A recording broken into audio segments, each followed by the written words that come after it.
صلی اللہ علیہ یا رسول اللہ،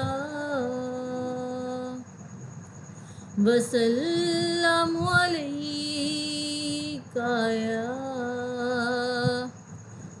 حبیب اللہ۔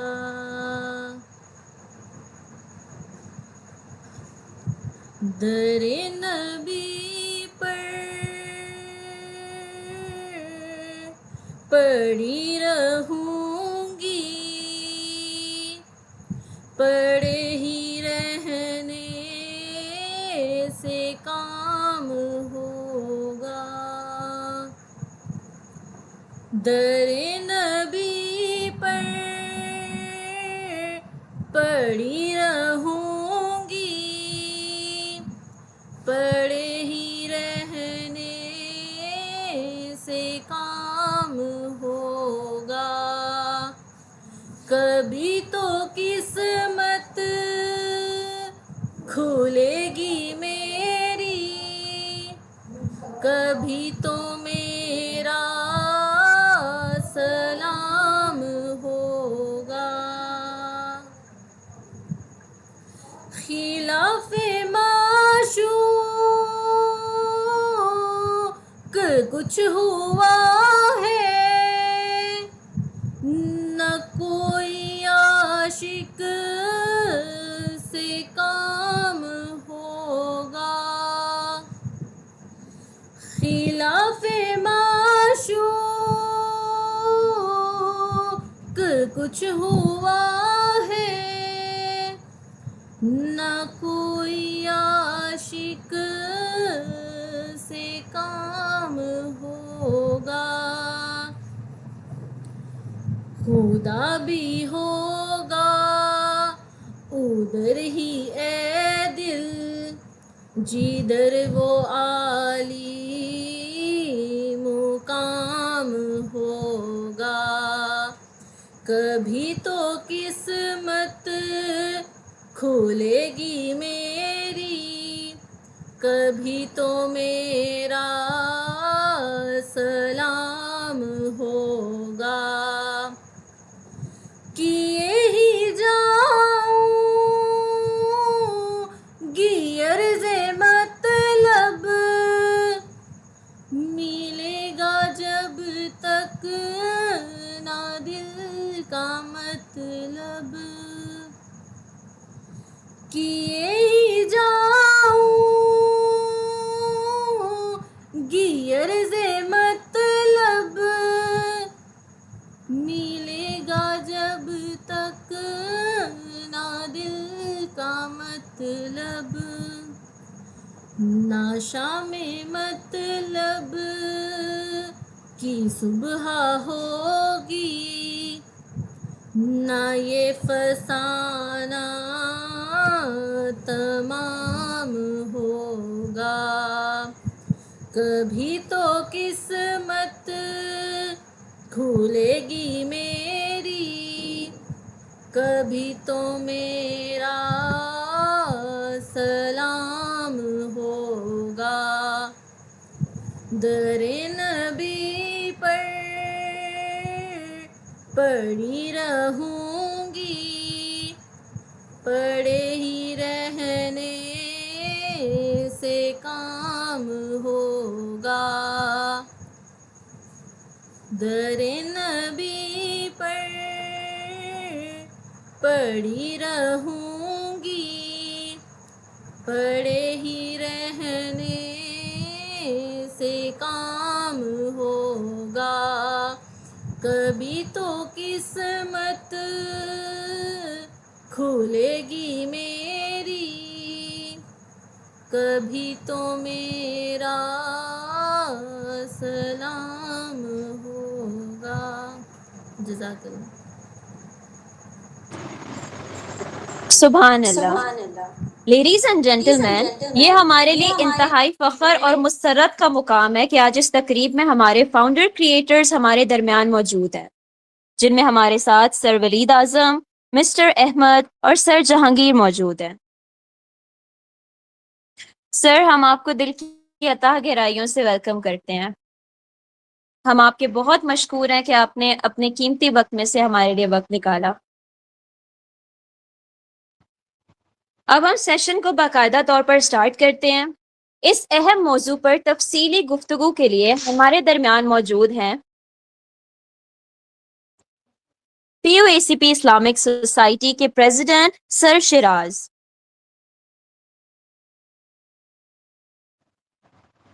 سر پلیز اپنا مائک اوپن کریں. السلام علیکم.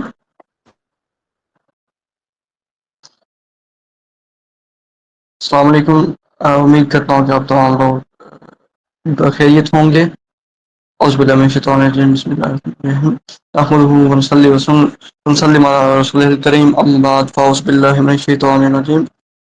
آج کا ہمارا موضوع حج اور حج کے مناسک حج، فلسفہ قربانی اور حج کیسے ہماری انفرادی اور اجتماعی زندگی پر اثر انداز ہوتا ہے. اور آج کا یہ دور جو نفسا نفسی کا عالم ہے اور تمام جو امت مسلمہ ہے وہ کبھی تو رنگ و نسل کی بنیاد پر، کبھی فرقوں کی بنیاد پر، کبھی ذاتی مفاد پر ہم لوگ دین کی اصل کو بھلائے بیٹھے ہیں. وہ جو ہماری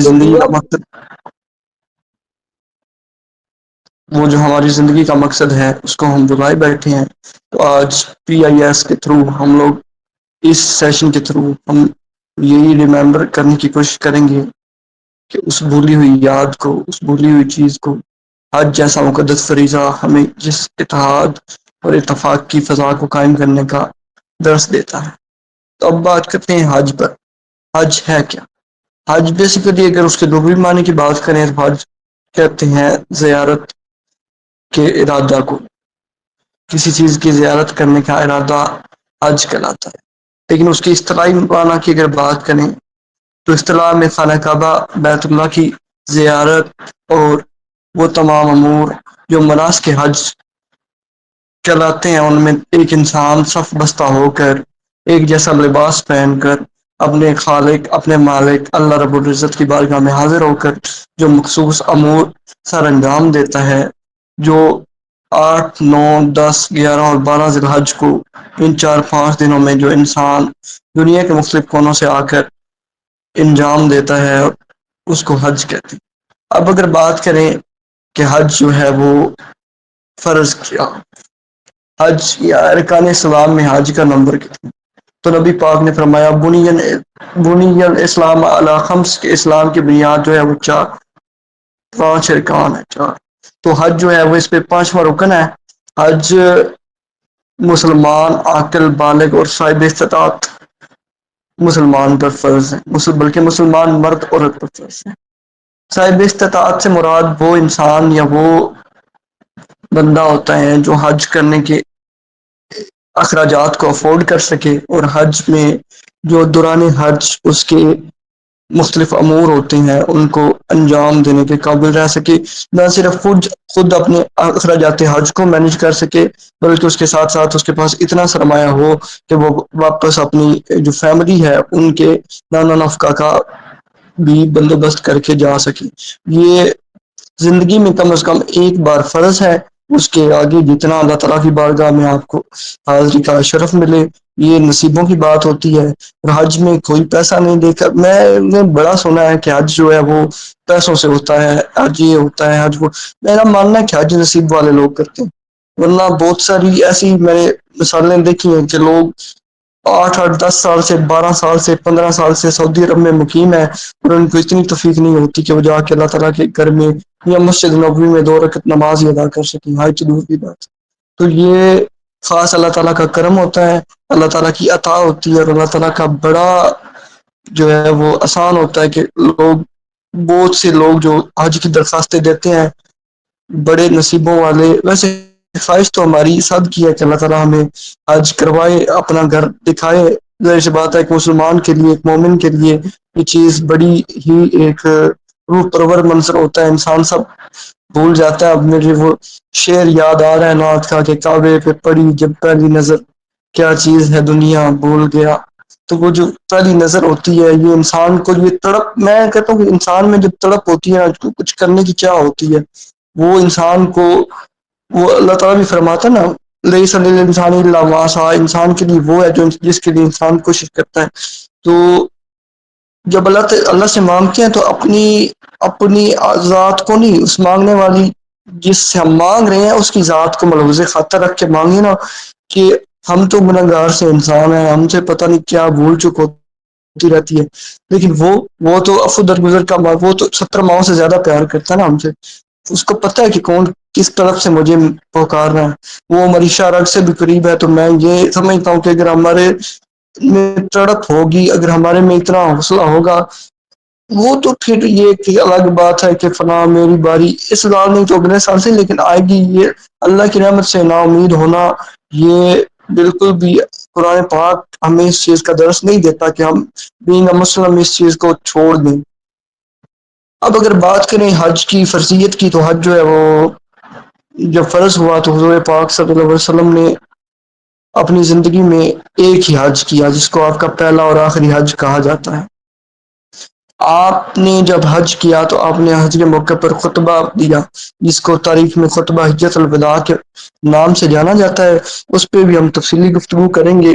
جیسے اقوام متحدہ کا چارٹر ہے کہ اقوام متحدہ انسانی حقوق کی علم بردار ہے، انسانی حقوق میں لیکن اقوام متحدہ سے پہلے آج سے 1400 سال پہلے میرے اور آپ کے نبی آخر الزماں حضور خاتم النبیین صلی اللہ علیہ وسلم نے جب اپنے صحابہ کرام کے جمع غفیر سے خطاب کیا تھا، تو آپ نے تمام معاملات جو بنی نوع انسان کو پیش آتے ہیں، آپ نے ان تمام کا تذکرہ بڑے مفصل انداز میں کیا تھا، اور آپ نے یہ ڈیوٹی لگائی تھی کہ جو یہاں پہ موجود ہیں وہ باقی لوگوں تک پہنچا دیں، جس کو ہم امر بالمعروف و نہی عن المنکر کا نام دیتے ہیں. تو اب بات کرتے ہیں ہم لوگ حج کی.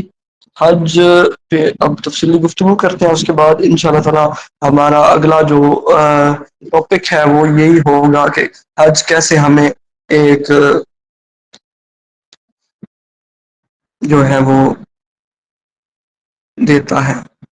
آج ہم ایک ایسے موضوع پر گفتگو کرنے جا رہے ہیں جو صرف عبادت نہیں بلکہ پوری امت مسلمہ کی روح، اتحاد، محبت، قربانی اور بندگی کی علامت ہے. حج اسلام کا 5واں رکن ہے. یہ صرف مکہ مکرمہ جانے کا نام نہیں بلکہ اپنے نفس کو بدلنے کا نام ہے، اللہ سے تعلق کو مضبوط کرنے کا نام ہے، اور اپنی زندگی کو دین کے مطابق ڈھالنے کا نام ہے. حج کی فرضیت، اللہ تعالیٰ قرآن پاک میں فرماتے ہیں وَلِلَّهِ عَلَى النَّاسِ حَجُّ الْبَيْتِ مَنِ اسْتَطَاعَ إِلَيْهِ سَبِيلًا، اور اللہ کے لیے لوگوں پر بیت اللہ کا حج فرض ہے جو وہاں جانے کی استطاعت رکھتے ہوں. اب ذرا حج کی طرف جانے سے پہلے خانہ کعبہ، حج تو جب حضور پاک نے فتح مکہ کی اس کے بعد فرض ہوا، لیکن آپ لوگ سب جانتے ہیں کہ بیت اللہ جو ہے وہ حضور کی پیدائش سے قبل بھی موجود تھا، اور حضور کی نبوت سے سرفراز ہونے کے بعد بھی بیت اللہ جو ہے وہ موجود رہا. گائے بگائے اس کی تعمیرات جو ہے وہ ہوتی رہیں، اور حضور کے خاندان کو یہ مطلب ہے کہ وہ کیا کہتے ہیں شرف حاصل تھا کہ خانہ کعبہ کی متولی جو حضور کا قبیلہ تھا بنو ہاشم، قبیلہ بنو ہاشم کے جو آپ کے چچا تھے، آپ کے دادا تھے، وہ خانہ کعبہ کی دیکھ بھال کرتے تھے. تو خانہ کعبہ کی تعمیر جب پہلے حضرت آدم نے کی، پھر اس کے بعد طوفان نوح سے پہلے بھی آپ کی ابراہ نے بڑا مشہور واقعہ ہے کہ ابراہ جو ہے وہ اس نے جب یہ دیکھا کہ تمام لوگ خانہ کعبہ کا ادب کرتے ہیں، اس کی تعظیم کرتے ہیں، تو ابراہ نے سوچا کہ اگر میں خانہ کعبہ کو خدا نخواستہ مسمار کر دوں تو لوگ جو ہے وہ میرا ان پہ دبدبہ قائم ہو جائے گا. تو اللہ تعالیٰ نے جو ہے وہ ابابیل کو بھیجا، جس کا تذکرہ قرآن پاک میں بھی ملتا ہے، اور ایک جم غفیر جو ہاتھیوں والا لشکر تھا، ایک چھوٹے سے پرندے جس کو ابابیل سے اللہ تعالیٰ نے اپنے گھر کی حفاظت کی، اور اللہ تعالیٰ نے اس کو محفوظ رکھا خانہ کعبہ کی حکمت کو. اس کے بعد جب حضرت ابراہیم علیہ السلام کی باری آئی تو اللہ تعالیٰ نے حضرت ابراہیم سے فرمایا کہ اے ابراہیم آپ میرا گھر بنائیں. تو اللہ تعالیٰ حضرت ابراہیم نے عرض کیا کہ اے مالک دو جہاں میں تیرا گھر کہاں بناؤں. تو ہوا نے بھی وہ جگہ صاف کری، اور حضرت ابراہیم علیہ السلام نے خود جو ہے وہ مستری کا کام کیا، اور اللہ نے اپنے جو بیٹے ہیں حضرت اسماعیل علیہ السلام ان سے مزدور کا کام لیا، اور بیت اللہ شریف کو جو ہے وہ تعمیر کیا. اب ایک بڑا مشہور مقام ہے مقام ابراہیم. اس پہ ایک پتھر نصب ہے. جب دیوار جو ہے وہ حضرت ابراہیم علیہ السلام سے بلند ہوئی تو اللہ تعالیٰ نے جنت سے ایک پتھر بھیجا. اس پتھر پہ کھڑے ہو کے حضرت ابراہیم علیہ السلام جو ہے وہ دیوار کی تعمیر کرتے رہے. اور تعمیر کرتے کرتے جب تعمیر مکمل ہوئی تو اللہ تعالیٰ نے جو ہے وہ پتھر مقام ابراہیم جس کو آج کل ہم کہتے ہیں اس پہ وہ نصب ہے. اور ایک بڑا مشہور اور بھی پتھر ہے حجر اسود. اس حجر اسود کو بھی اللہ تعالیٰ نے جنت سے بھیجا تھا. اور اس پتھر میں یہ خاصیت ہے کہ وہ جب پتھر انسان جو ہے وہ اس کا بوسہ لیتا ہے تو وہ انسان کے گناہ جو ہے وہ جذب کر لیتا ہے. حضور کا فرمان ہے کہ وہ جب جنت سے اتارا گیا تو وہ چمکتا سفید پتھر تھا. لوگوں کا گناہ جو ہے وہ اس میں کھینچ کھینچ کے اپنے اندر جذب کر کر کے اب اس کی رنگت جو ہے وہ تبدیل ہو چکی ہے. بعض حضور کے زمانے میں جب مسجد نبوی کی جو دیواریں ہیں ان میں مسئلہ ہوا تو حضور نے بھی اس وقت اپنے دور میں جب خانہ کعبہ کی تعمیر نو ہوئی اور حجر اسود کو دوبارہ سے نصب کرنے کا موقع جو ہے وہ پیش آیا تو اب ہر قبیلے کی ایک بڑی چاہ تھی کہ یہ سعادت ہم کو ملے. تو آپ کو پتہ ہے کہ عرب کے لوگ جو ہیں وہ چھوٹی چھوٹی باتوں پہ ایک دوسرے کے ساتھ برسرے پیکار ہو جاتے تھے اور جنگیں جو ہیں وہ کئی سال تک چلا کرتے تھے. تو باہر قبیلے کا جو ہے وہ یہی دل تھا کہ حجر اسود کو اس کی جگہ پہ واپس نصب کرنے کا جو وہ کیا کہتے ہیں سعادت ہے وہ ان کو ملے. تو آخر کار فیصلہ یہ ہوتا ہے کہ کل صبح جو سب سے پہلے مسجد نبوی میں داخل ہوگا ہم لوگ وہ حجر اسود کو نصب کریں. اب اللہ کی کرنی یہ ہوتی ہے کہ سب سے پہلے نبی آخر الزمان حضور خاتم النبیین حضرت محمد مصطفیٰ صلی اللہ تعالیٰ علیہ وسلم جو ہے وہ مسجد نبوی میں تشریف لاتے ہیں. اور آپ لوگ جب آتے ہیں تو آپ پہ اتنا اعتبار تھا کہ انہوں نے کہا کہ یہ صادق اور امین ہے. وہ لوگ جو بعد میں اعلان نبوت کے بعد آپ کی جانی دشمن بنے وہ لوگ آپ کو صادق اور امین کے لقب سے پکارتے تھے اور وہی لوگ آپ کا اس وقت اتنا اعتبار کرتے تھے کہ انہوں نے کہا کہ آپ کے فیصلے پہ ہمیں کوئی اعتراض نہیں ہوگا. حضور نے اگر چاہتے تو اکیلے اٹھا کے آپ نصب کر دیتے. آپ نے اپنی جو چادر مبارک تھی ان کو اس کو زمین پہ رکھا, اس پہ اسود اٹھا کے رکھا اور آپ نے جو بھی قبائل تھے ان میں سے ہر ایک کے سردار کو بلایا اور آپ نے کونا پکڑ کے کہا کہ آپ اس چادر کو یہاں چاروں طرف سے پکڑو. اب وہ لوگ جو ہیں انہوں نے پکڑا. جب وہ اس کو حجر اسود کو نصب کرنے کی جگہ قریب ہوئے تو حضور نے اٹھا کے اپنے ہاتھوں سے اس کو نصب کر دیا. اس میں اب آپ نے ان کو جو ہے وہ ایک بڑے قبائلی جھگڑے سے بھی بچایا, ایک بڑی لڑائی سے بھی بچایا اور حجر اسود کو نصب بھی کر. اب اگر ہم ارکان حج کی بات کریں تو حج جو ہے وہ حج میں بہت سے ارکان ہیں. تاریخی پس منظر میں نے آپ کو جیسے بتایا کہ حضرت ابراہیم نے جو ہے وہ اس کو کیا اور اس کا تذکرہ قرآن پاک میں بھی ملتا ہے. تو حضرت ابراہیم نے کہا کہ اللہ میں تو مکہ میں کھڑا ہو کے آواز دوں گا تو میری آواز کہاں تک جائے گی. تو اللہ تعالیٰ نے کہا کہ ابراہیم خلیل اللہ آواز دینا آپ کا کام ہے, اس کو دنیا جہاں کے لوگوں تک پہنچانا جو ہے وہ میرا کام ہے. اللہ تعالیٰ نے آپ کی آواز کو ایسا بلند کیا کہ آج دنیا کے کونے کونے سے لوگ جو ہیں وہ صف بستہ ہو کر اللہ تعالیٰ کی بندگی جو ہے وہ خانہ کعبہ میں ادا کرتے ہیں. حج کے ارکان جو ہیں سب سے پہلے آتا ہے احرام. احرام جو ہے وہ سفید چادریں ہوتی ہیں, دو مرد حضرات دو پہنتے ہیں اور ایک جو ہے وہ ستر کے طور پر ایک اوپر جو کندھے پر. عورتیں جو ہوتی ہیں وہ کوئی بھی مکمل لباس جو ان کے جسم کو ڈھانپ سکے وہ پہن سکتے. آرام کی نیت کرتے ہیں اور آرام آپ پہنتے کہاں سے ہیں. ٹھیک ہے, آرام میقات پر یہ مقام ہے. میقات پر غسل کیا جاتا ہے, خوشبو لگائی جاتی ہے اور پھر 2 رکعت نفل نماز پڑھ کے نیت کی جاتی ہے. پھر تلبیہ پڑھا جاتا ہے. تلبیہ کیا ہوتا ہے؟ لبیک اللہم لبیک لبیک لا شریک لک لبیک ان الحمد والنعمت لک والملک لا شریک لک. آرام ہمیں کیا سبق دیتا ہے؟ آرام ہمیں سبق دیتا ہے کہ مساوات, عاجزی, سادگی اور آخرت کی یاد. آرام دیکھیں نا سفید چادریں, آپ لوگوں نے دیکھا ہوگا کہ ریسنٹلی جیسے حج ہوا تو وہاں پہ کوئی مطلب یہ نہیں تھا, کسی نے مطلب سب ایک جیسے تھے. اگر کوئی بادشاہ تھا اس نے بھی سفید آرام پہنا ہوا تھا, اگر کوئی وزیر تھا اس نے بھی کوئی سفید لباس, اگر کوئی مشیر تھا اس کا بھی لباس سفید, اگر کوئی عام انسان تھا وہ اس کا بھی سفید لباس. تو اس کا سب سے بڑا منظر جو منظر کشی کرتا ہے اللہ تعالیٰ حج کے دنوں میں، تو اللہ یہی منظر کشی کرتا ہے کہ وہ لوگ جو ذات پات رنگ نسل اور یہ ذاتی مفاد دنیاوی مفاد کی بنیاد پر جو لوگ ایک دوسرے کو کخ نہیں سمجھتے، ان لوگوں کے لیے یہ بڑی نشانی ہے کہ یہ حج کے موقع پر وہ لوگ جو ایک دوسرے کو دیکھنا گوارا نہیں کرتے، کالا گورا اجمی ایشیائی عربی سب جو ہے وہ ایک یا کہ زبان ہو کر ایک ہی چیز کو ایک ہی لباس پہن کر جب اللہ تعالیٰ کے روبرو حاضر ہوتے ہیں تو گویا یہ چیز ثابت ہو جاتی ہے کہ اللہ تعالیٰ کی بارگاہ میں سب برابر ہیں، صرف اس کو فضیلت حاصل ہے جو تقوی میں سب سے بڑھ کر۔ تو ہم لوگ کو ذاتی زندگی میں بھی یہ چیز امپلیمنٹ کرنے کی ضرورت ہے کہ جیسے حج کے دنوں میں ہم نے دیکھا کہ حج میں احرام ہمارا ایک ہوتا ہے، ہمیں کوئی مطلب فرق نہیں ہوتا، کوئی وہاں پہ ہمیں یہ کہنے والا نہیں ہوتا کہ یہاں سے کھڑے نہیں ہونا، یہاں پہ چیف منسٹر صاحب نے گزرنا ہے تو جناب اللہ یہ رستہ خالی کر دیں، یہاں سے وزراء اعظم گزریں گے تو یہ رستہ خالی کر دیں، نو، وہاں پہ کوئی کسی کو کہنے والا نہیں۔ وہاں پہ اگر ہوتا ہے تو ہر انسان برابر ہوتے ہیں، وہاں پہ اگر کسی کو برتری حاصل ہے تو صرف اور صرف اس کی اعمال کی بنیاد پر، صرف اور صرف اس کے تقوی کی بنیاد پر، اور یہی چیز ہمیں امپلیمنٹ کرنے کی ضرورت ہے، یہی چیز ہمیں سمجھنے کی ضرورت ہے، اور میرے خیال میں یہی چیز جو ہے ہمیں آخرت کی یاد بھی دلاتی ہے کہ انسان جو تو دنیا کے آسائشوں میں غافل ہو کر دنیا کو بھلائے بیٹھا ہے، دین کو بھلائے بیٹھا ہے، اس خالق کائنات کو بھلائے بیٹھا ہے جس نے تمہیں پیدا کیا تھا، جن و انس، اے گروہ جن و انس۔ اللہ تعالیٰ نے جب انسان کو بنایا نا تو انسان میں انہوں نے دو چیزوں کی خصلت رکھی، نیکی کا راستہ بھی رکھا، برائی کا راستہ بھی رکھا، ساتھ میں اللہ تعالیٰ نے اس کو اشرف المخلوقات بھی بنایا، اس کو عقل بھی دی۔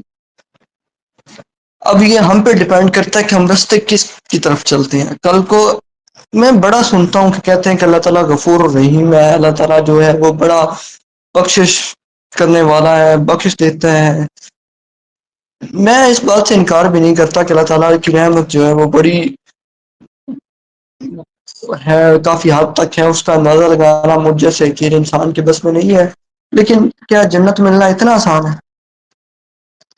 اگر جنت ملنا اتنا آسان ہوتا تو ہمارے نبی نے جو رب حبلی امتی رب حبلی امتی کے 1400 سال یہ جو انہوں نے راگ الاپے ہیں وہ لا الاپتے جو ان کے نواسوں نے خون بہایا ہے، امام حسین علیہ السلام نے سرداران جنت ہو کر انہوں نے نماز نہیں چھوڑی، ٹھیک ہے، انہوں نے یہ تک نہیں کہا کہ جناب ہم مطلب وہ اگر چاہتے تو آپ لوگ کیا سمجھتے ہیں، ہم کیا سمجھتے ہیں کہ یزید ان کے لیے کیا تھا، ایک مطلب صرف وہ ایک بار کہہ دیتے کہ میرے مالک یہ میں یہ سمجھتا ہوں کہ اگر وہ ایک دفعہ صرف سوچ لیتے نا کہ در حرات خود چل کے ان کے قدموں میں آ جاتے۔ لیکن بھائی آج ہم لوگ دنیا میں آ کے اتنے بیڑا ہمارا غرق ہو گیا ہے، ہم لوگ آخرت کو بلا کے اس سوچ میں لیے بیٹھے ہیں۔ ہم اگر یہ سوچتے ہیں نا ہم لوگ بڑا فخر محسوس کرتے ہیں کہ ہم نبی آخر الزمان کے امتی ہیں اور ہونا بھی چاہیے، ہمارے تو اس طرح کے کرتوت ہی نہیں ہے، یہ تو اللہ تعالیٰ کا بڑا خاص کرم ہے، انہوں نے ہمیں اس جو ہے بن مانگے ایک ایسے نبی کا امتی بنا دیا۔ لیکن ہم بینگ اے مسلم ہم لوگ کہاں پہ کھڑے ہیں؟ ہم بڑا نعرہ لگاتے ہیں کہ عشق رسول میں موت بھی قبول ہے۔ میں نا کافی لوگوں کو کہتا ہوں کہ ہم نے موت قبول کری ہے، لیکن ہم نے کبھی زندگی قبول کر کے دیکھا ہے؟ 5 وقت کی نماز ہم نے کہیں دعوت پہ جانا ہو نا تو ہم کہتے ہیں جناب اللہ ٹھہرو میں کپڑے بدل کے آتا ہوں، لیکن وہیں پہ 5 وقت مؤذن اذان دیتا ہے، ہمیں بلاتا ہے، وہ کہتا ہے الصلاۃ خیر من النوم، نیند نماز سے بہتر۔ ہم لوگ فیس بک چلاتے رہتے ہیں، ہم لوگ ٹک ٹک چلاتے رہتے ہیں، ہم لوگ فضول کاموں میں بیٹھے رہتے ہیں، اذان کی آواز 5 وقت ہم اگنور کر کے ہم لوگ بیٹھے رہتے ہیں، نہیں جاتے۔